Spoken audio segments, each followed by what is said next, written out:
মাছ চলে এসছে। সন্ধ্যায় দেখুন মাছ নিয়ে সকালবেলা চলে এসছে। কত মাছ এনেছে তাই দেখুন। আস্তে আস্তে আস্তে রক্ত ভর্তি। সন্ধ্যায় আজকে বেজায় খুশি। ওটাতে কি আছে দেখ, ওটাতে কি, এটাতে কি? এই মাছটা দেখেছে না, বড় মাছ দেখেছে, আর ওদিকে আর দেখছে না কি আছে না আছে। খোল ধৈর্য নেই, খুলছে না।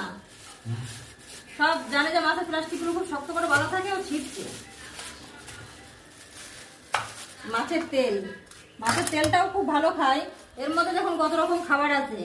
এটা আমাদের কাক খাবে তাই পাঠিয়ে দিয়েছে। ওরা কাক খায়, কাক আসে তারা খায়।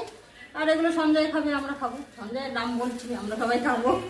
এই দেখুন এই মাছটা ঘুরে ফিরেও আজকে ঘরে থাকবে, ঘুরে ফিরে এই মাছটাই দেখবে। মাছের মাথা আছে যে, মাথাটা ভালো কিভাবে দেখছে, মাথাটা ভালো। কালকে নিরামিষ খেয়েছে, আজকে আরো মাছের দিকে দেখুন কিভাবে দেখছে। এটা কি সঞ্জয় মাছ এনেছে অনেক না, ওদের নেমন্তন্ন করছে, মানুষকে ফোন করে ডাকছে যে আসো খেতে। আমার দাদা অনেক মাছ এনেছে। এখন যাই দেখ, দেখে যা কোন মাথাটা তুই খাবি মাছের।